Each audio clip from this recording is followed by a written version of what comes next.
Everyone. I welcome you all to today's webinar on ettelecom.com. Today's topic of discussion is how crucial is spectrum pricing for telcos amid financial pressures. To present this webinar today, we have with us Mr. Rajan Mathews, Director General of COAI. Prior to joining COAI, Mr. Rajan served as COO of US Operations and Corp, CFO and VP of Telargo Incorporation, overseeing all of the company's strategic planning, business development, financial, and administration. During this webinar, Mr. Mathews will discuss how pricing will be a key factor in upcoming spectrum auction and will the telcos be able to bid aggressively this time. Without further delay, I would like to invite Mr. Mathews to present this webinar. Over to you.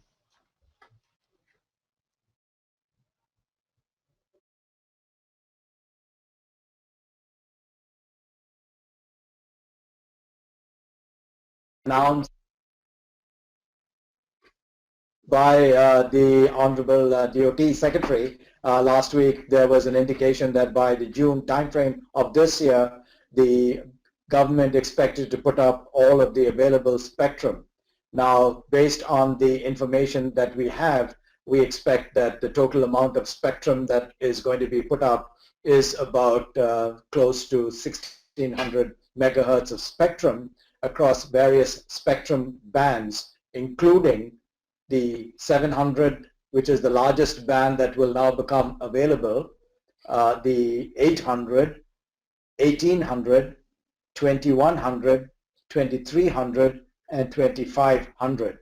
Clearly, the greatest attraction for the operators will probably be the 700 if it is priced right.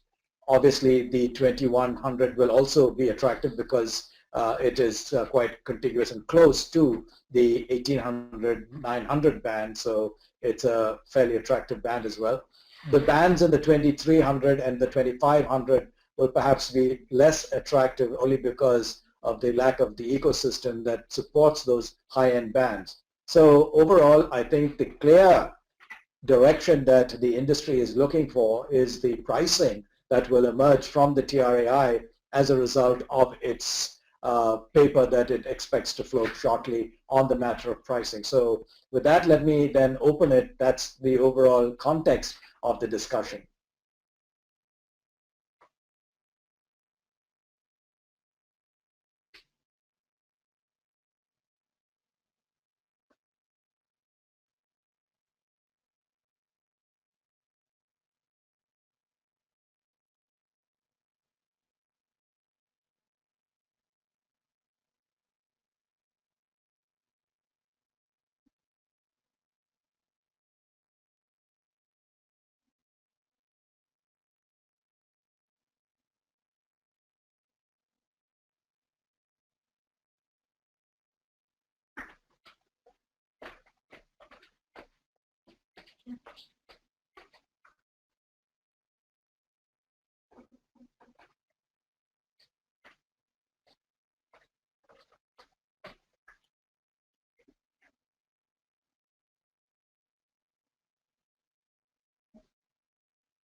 So the slide that you see here is just a update in terms of the contributions that the industry is making and has made to the overall economy of India. So the numbers are pretty staggering in terms of the total numbers. You'll notice that we contribute upwards of 6% to the total GDP of India.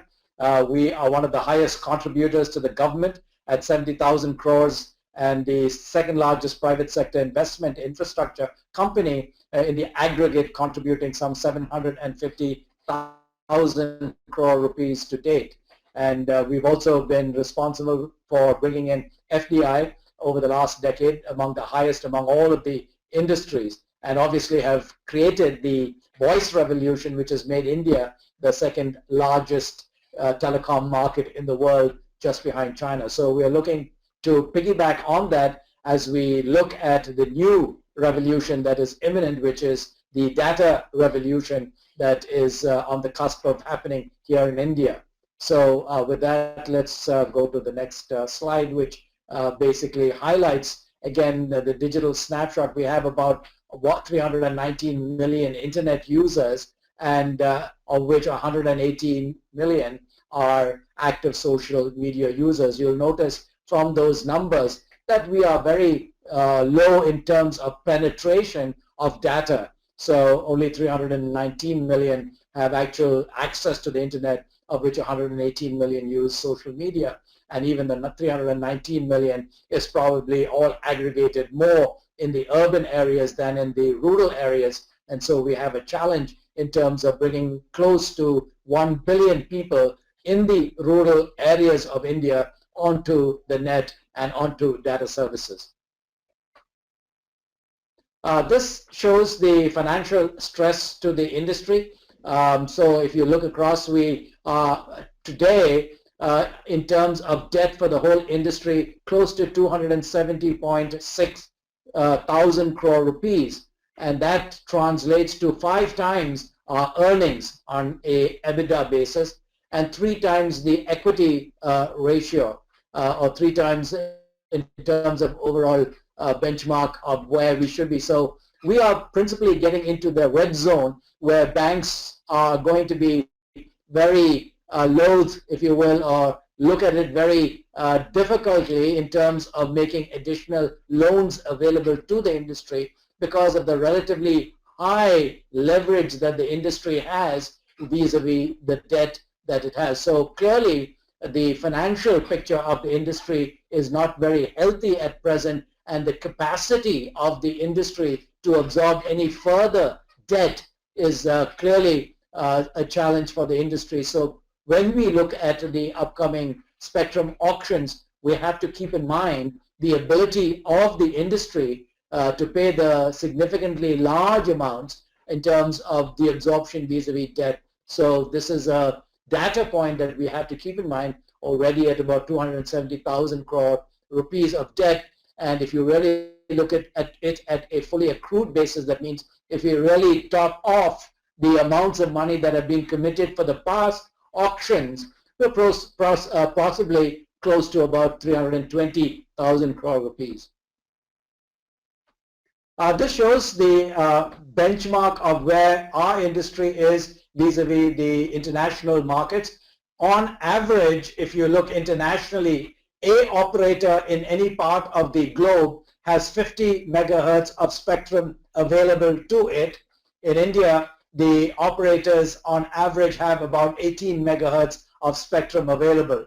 And again, please keep in mind that in most other parts of the world, especially the developed parts of the world, in addition to the 50 megahertz of spectrum available to the mobile operators, obviously there are very developed and highly penetrated alternative networks that pick up data traffic.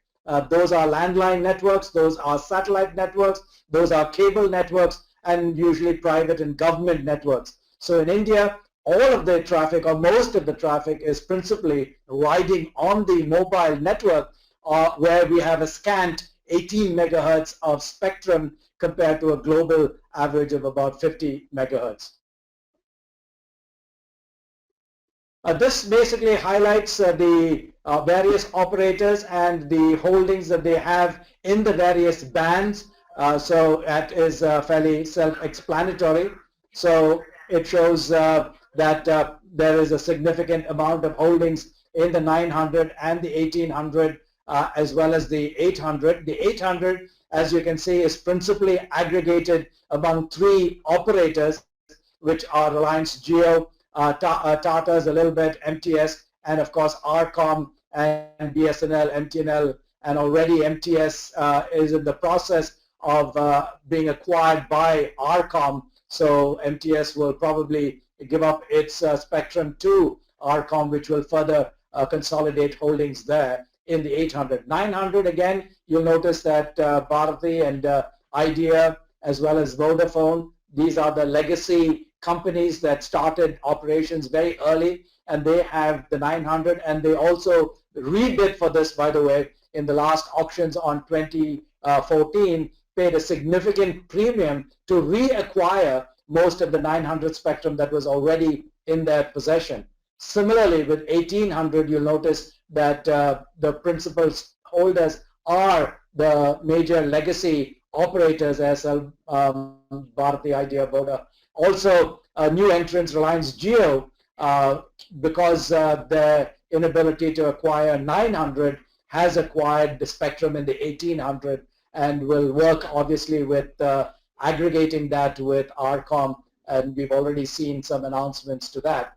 2100 again was very earlier on, along with 2300, the only entity that had a pan-India footprint on 2100 there was no company that had a pan-India footprint, so you'll see that it's fairly disaggregated. In 2300, the only company that had a pan-India footprint is Reliance, and you can see that in terms of the 440 megahertz of spectrum they hold. The rest is divvied up by other companies.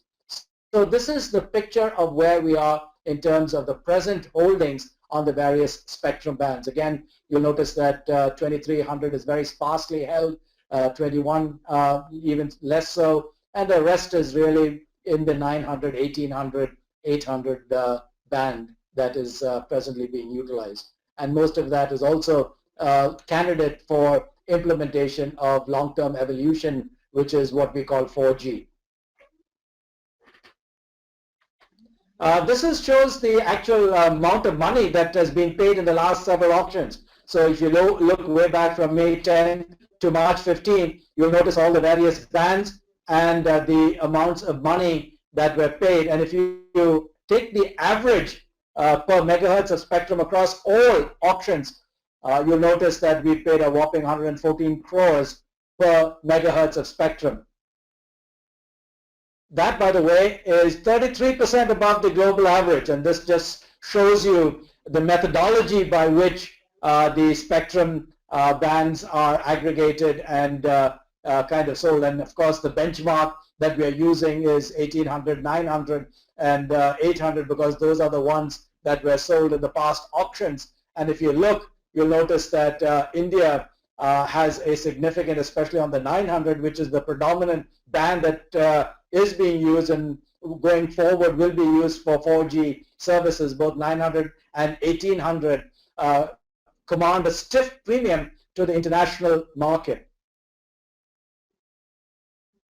This is what we expect to be upcoming in the new auctions. You'll notice that 700 on the far left clearly is the one with extensive bandwidth, 35 megahertz of spectrum that's going to be put up, and you'll need a minimum of 5 megahertz contiguous spectrum per operator. That 35 is all contiguous, so that's pretty prime space, if you will, and so that's why the great interest. And pan-India, it's available.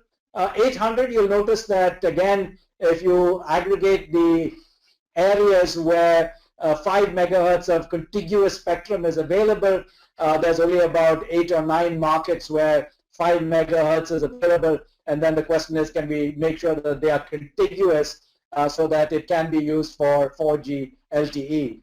900 almost nothing, 1800 almost nothing. As we indicated, most of that spectrum was bid for and acquired in the past 2 auctions.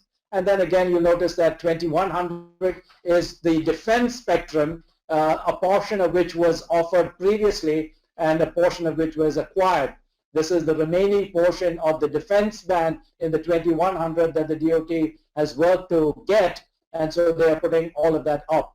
2300 again, 2500 are the new bands. The 2300, 2500 are what we used to call 4G, and so 2500 is the new band, principally having been resubmitted back by BSNL. BSNL held some of that 2500 megahertz spectrum. They couldn't make any marketing use of it, and so they returned it. And so we have a full plate of 2500 and some in the 2300 again.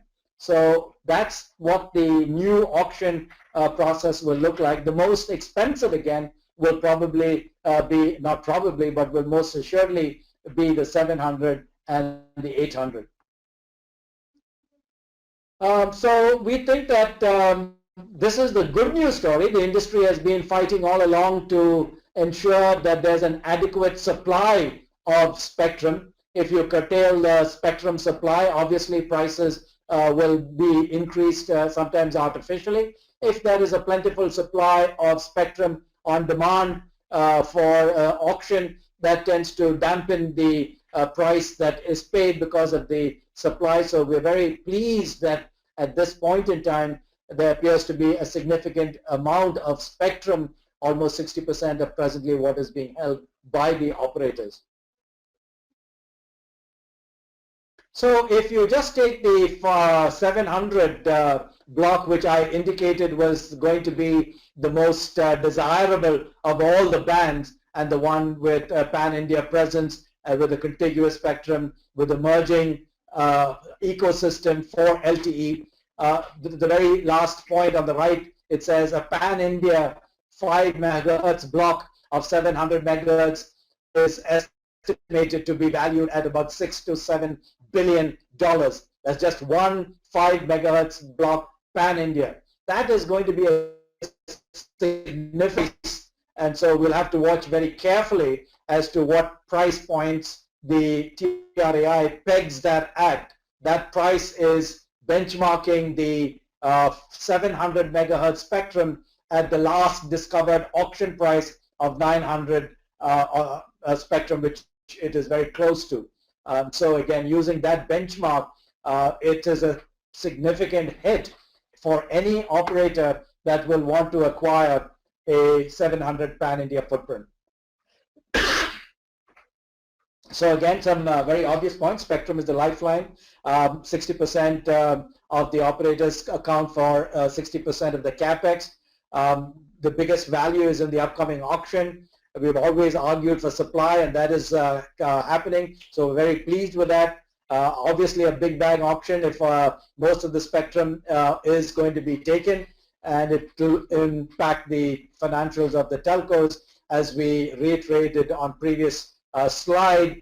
So we'll have to see how this moves forward.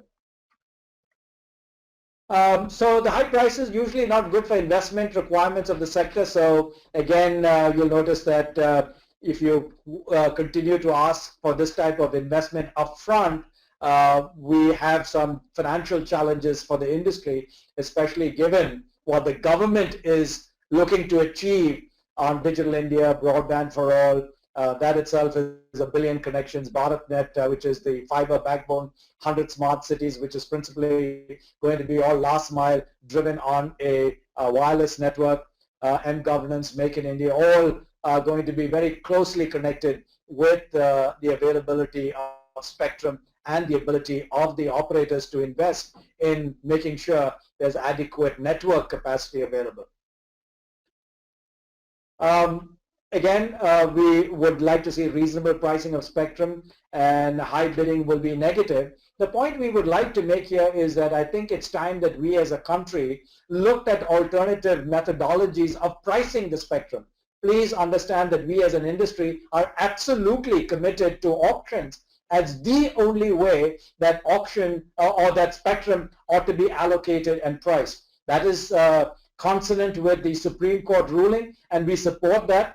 However, what we are suggesting that perhaps the other aspects of the financial impact should be considered. And what do we mean by that? Perhaps we should say that the highest bidder is not necessarily the financial bidder, but perhaps somebody who agrees to penetrate the rural areas the quickest. That has been done in countries such as Nigeria and other places where it's not the highest bidder that's necessarily given the contract or given the spectrum. Secondly, we need to rationalize again both the license fees, which today stand at 8%, 5% is from the USOF fund, which is the subsidy for rural telephony, and the 3 to 5% that is earmarked for spectrum usage charges. We believe that having paid the high prices up front, perhaps we need to eliminate these two or bring it close to a 1 or 2% as principally recommended already by the TRAI. So I think we have to look at the other components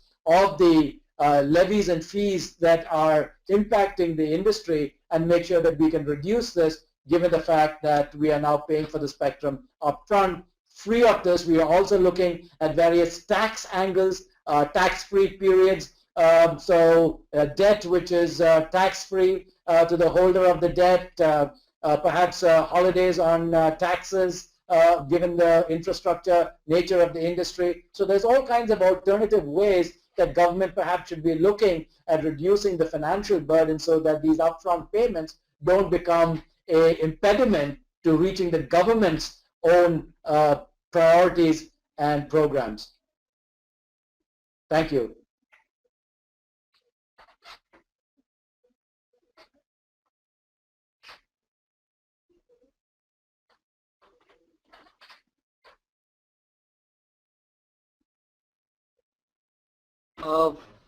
Mr. Mathews, a couple of questions are already shared with you. Can you please see them and answer?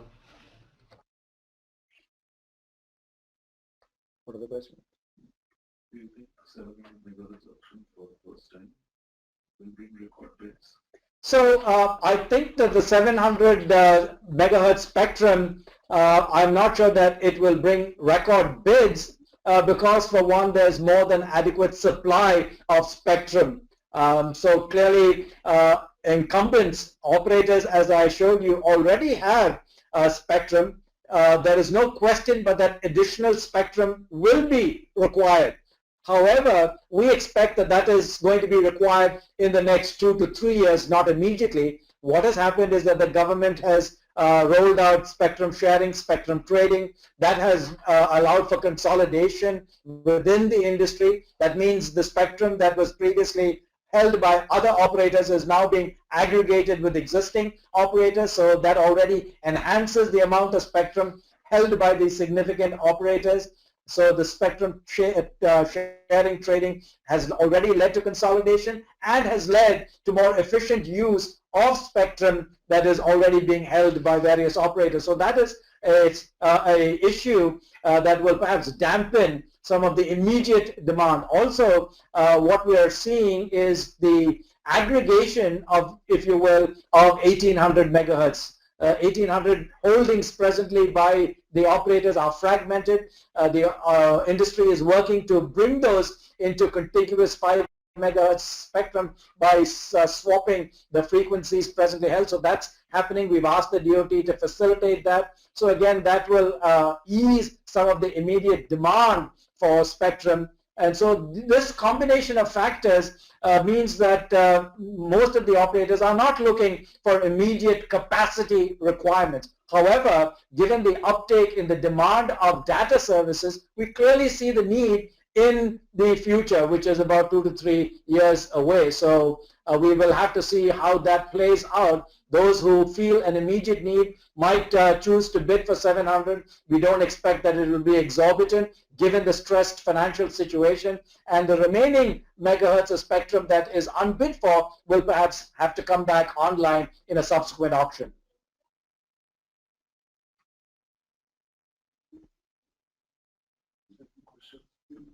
Do you think government should subsidize spectrum prices in the wake of ambitious digital India program? So this is the point we have made earlier. We are not asking for subsidies directly of any kind. However, we are asking that the present financial impact on the industry be looked at, because again, previously when we were in a revenue share environment where operators were paying for the spectrum based on the revenue they earned going forward, that has changed to getting all of that money up front. So you have the worst of both, if you will, where you pay upfront as well as pay upwards of 12 to 15% of every rupee of revenue going forward. We are suggesting that having paid for it upfront, perhaps those levies need to be reduced to be more manageable, 1, 2, 3% as recommended by TRI. So that is one aspect. The second aspect is various tax benefits. Already the Honorable Prime Minister has said if you're a startup, you can enjoy various benefits. I believe given the nature of the infrastructure status and the demands on the network going forward for governmental agencies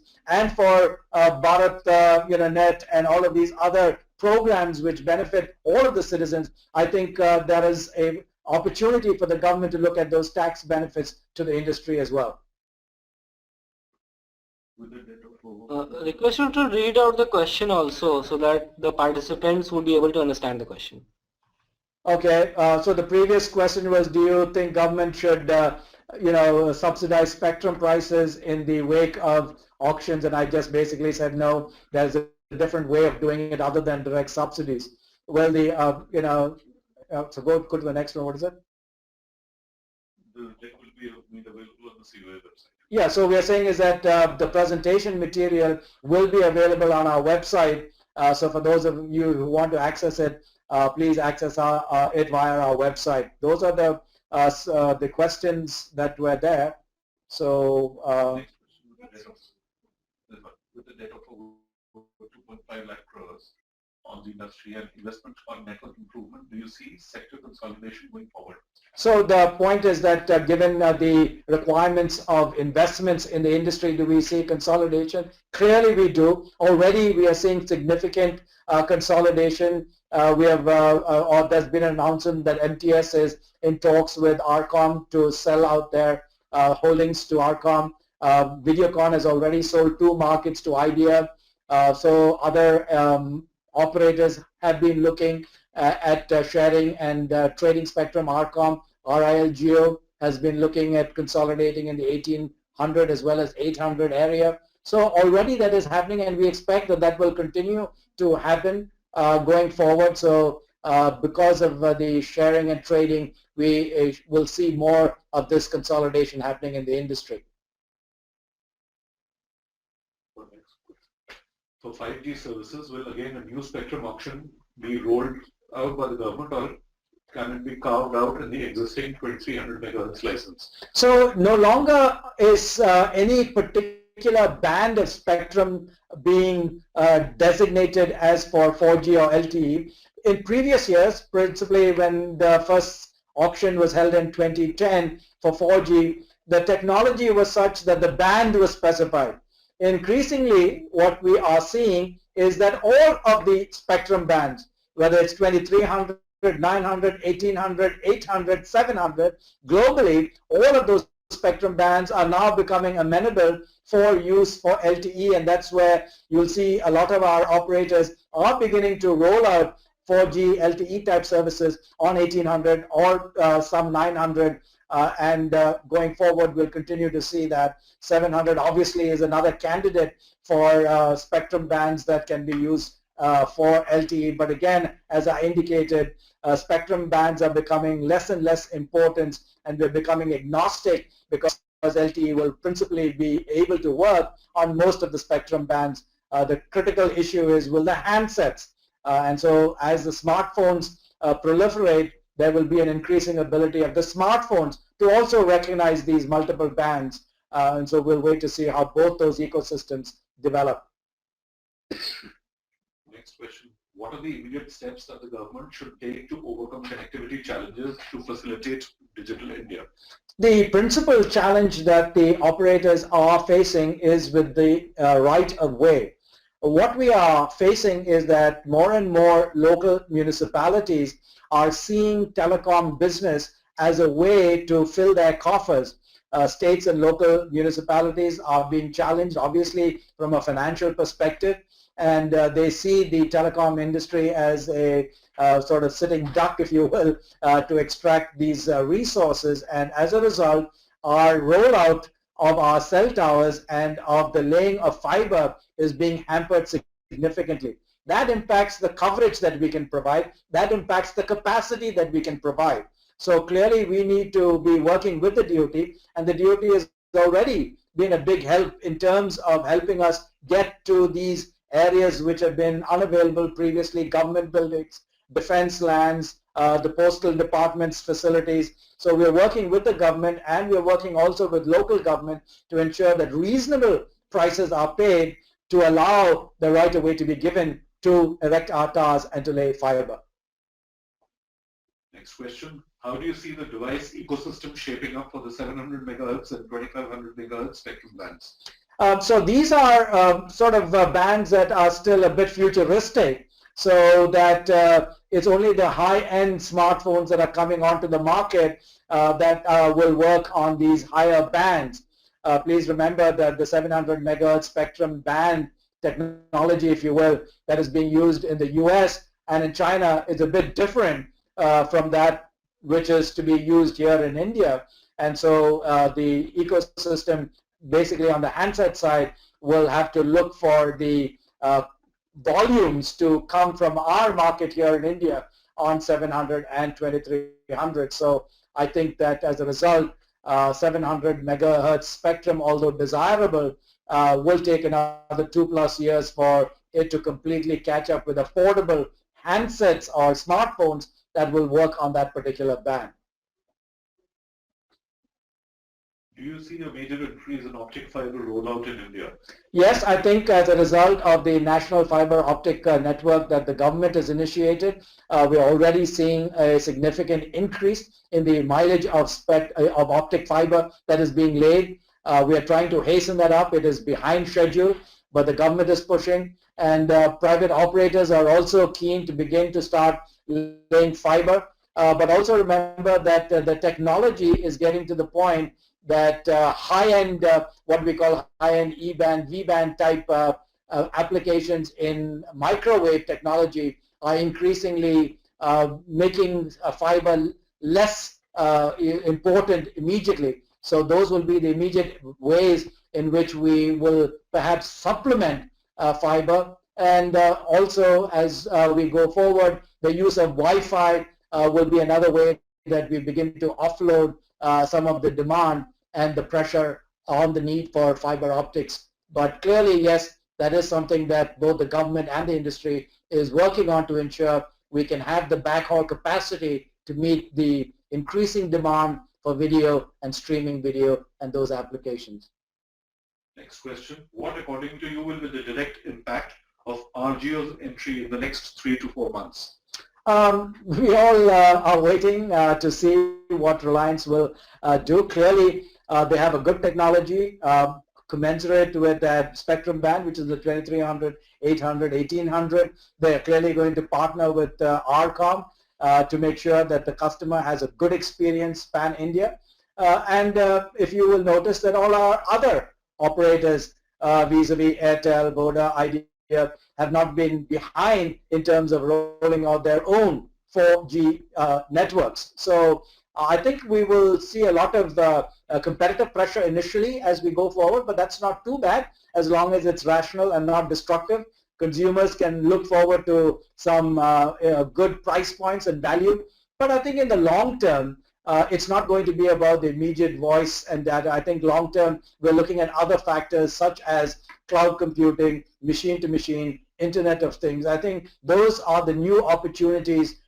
E-commerce is coming up. The whole issue of e-governance, e-health, e-education, all applications which I think will take the focus away of immediate price points to what is the value proposition enjoyed by the customer and what then is the customer willing to pay for that type of enjoyment of the experience in terms of the various applications that are available. So I think we'll begin to start seeing a greater demand on our networks because of these additional services that will be riding on our networks. And clearly the price points will have to match to be able to allow operators to make the investments to begin to expand and provide capacity to the customer's demands.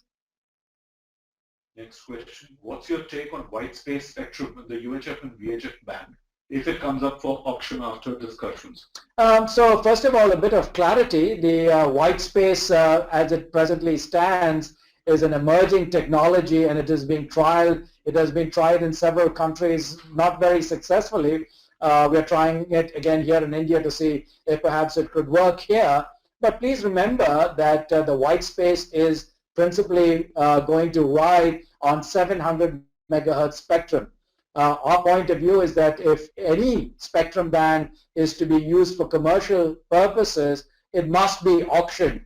And secondly, that the spectrum bands are agnostic as to technology. So no particular spectrum band is going to be defined as being used only for white space or only for 2G or 3G or 4G. It is up to the person who acquires the spectrum in an auction that will determine how and what they're going to use that spectrum for. So there's no such thing as a dedicated spectrum for white space. It's going to be part of the overall utilization of spectrum. Next question, with the spectrum sharing and trading guidelines in place, do you see any impact on the upcoming spectrum auction pricing?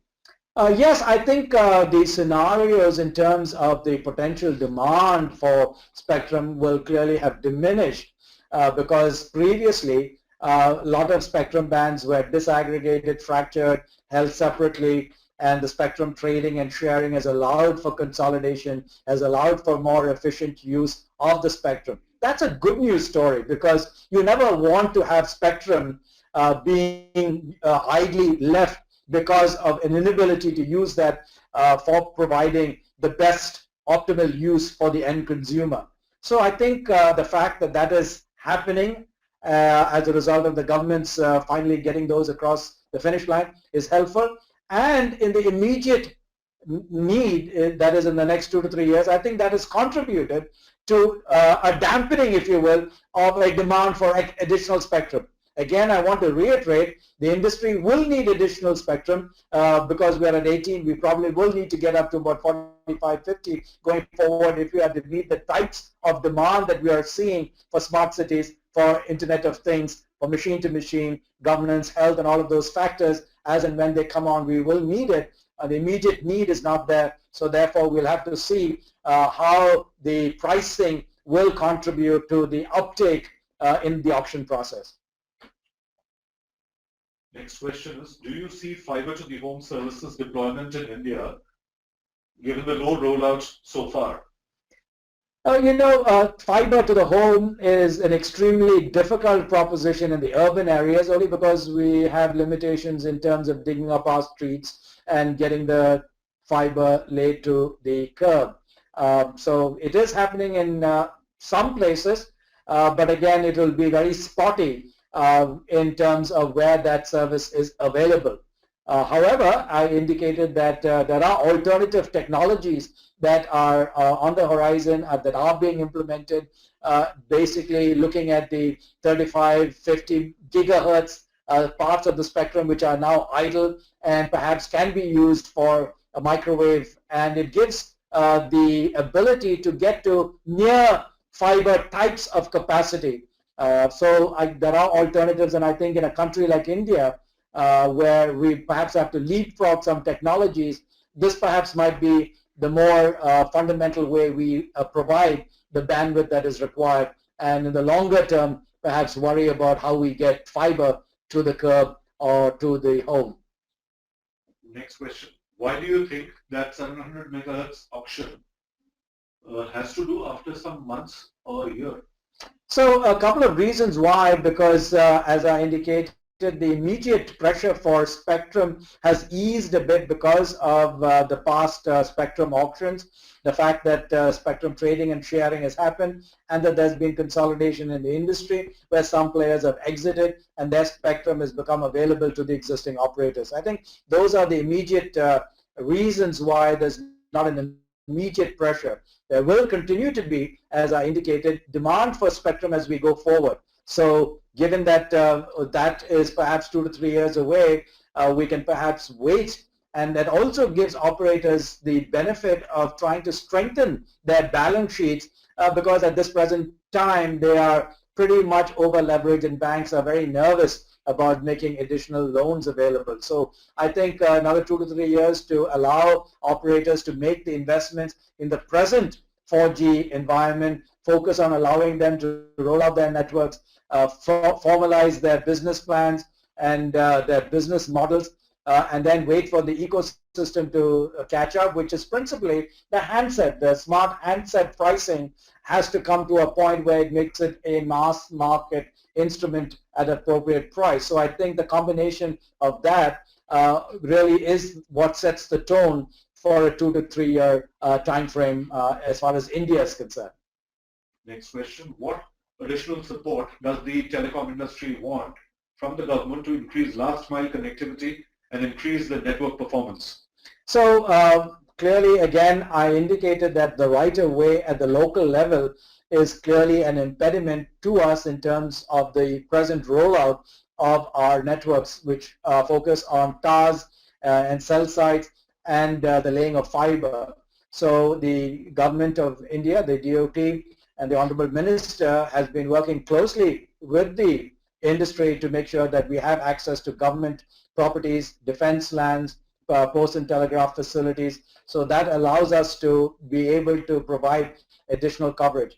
The DOT has also been very helpful in working with the state governments in proposing a certain guideline for TAR implementation, which, if followed by all of the states, will really allow for significant economies of scale going forward. So again, these will perhaps help.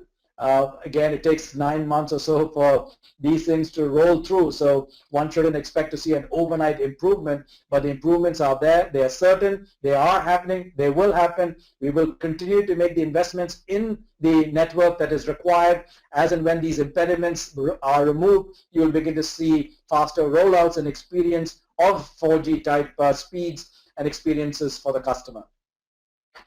Next question. Do you think operators will invest more in 3G or 4G during 2016?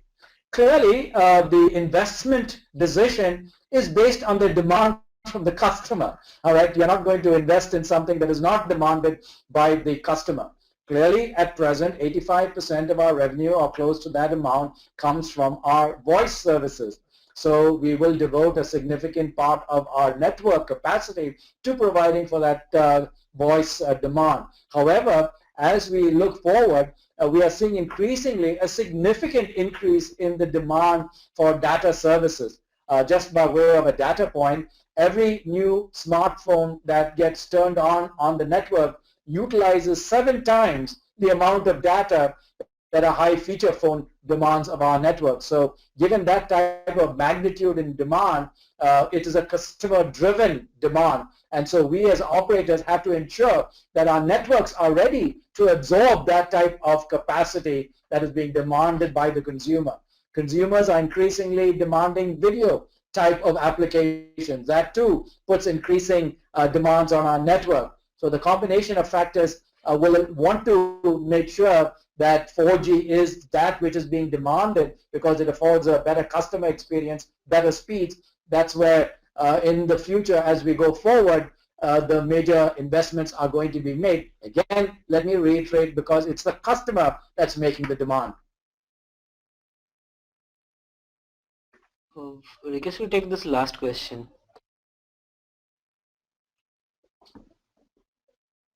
What's the last question? So the last question is, what's your thought on Li-Fi uptake in India in the near future and its ability to act as a disruptive technology and its Acting as a substitute to Wi-Fi? So Li-Fi, Wi-Fi, these are all terms that are the flavor of the day as far as technology is concerned. I think the point that we would like to reiterate is that operators are going to optimize their offering across all spectrum bands, whether it be Wi-Fi, Li-Fi, or any other new technology that comes down the pike. So operators have been very good at introducing and being aware of and keeping the technology in focus, but making sure that ultimately it's the customer experience that is going to drive what it is that we use, how it is that we're using it, and where it is that we're going to use it. So clearly, yes, we're going to be looking at these opportunities to ensure that we can have widespread presence and capacity, and so we will look at not only these types of technologies, but also other ones that are being considered. Heterogeneous networks is another area. We've been talking about carrier aggregation as another technology. So there's all these new things that are coming on board, and so let's keep our eyes open to see what's coming down. So this happened to be the penultimate question. We have another one. As you said, the telecom companies are facing lots of issues from getting NOCs for new cell sites from the municipalities or panchayats. What's the suggestion of COAI to avoid the situation?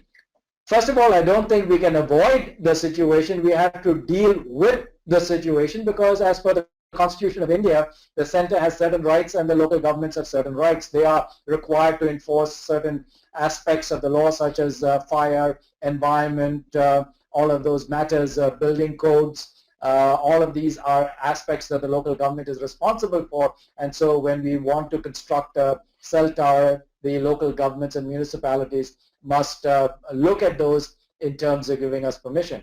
That being said, the courts have consistently held that a reasonable fee, which is again what the DOT has said, a reasonable administrative fee ought to be levied and paid for allowing the processing of those applications. Where it becomes a problem is where those demands get to be exorbitant and in an extortion process, because without the permission you can't put up the towers, and then we get penalized by the DOT or the tribe for not having the coverage in place as per our license conditions. So I think what we need to do is work with both the center and the local municipalities and ensure that there is alignment in giving permissions at a very reasonable rate, which is what the courts have suggested here as a result of litigation in the Delhi High Court, and what the DOT has also suggested vis-a-vis their guidelines on tower locations.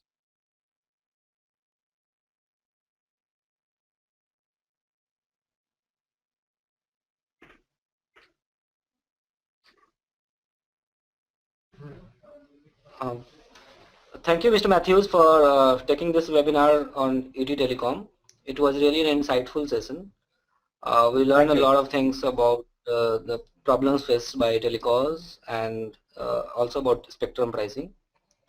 I hope all the attendees of this webinar would have also enjoyed this webinar. The recording of this webinar will be made available on ettelecom.com by tomorrow. We will keep you posted. Thanks everyone for joining this webinar. Thank you.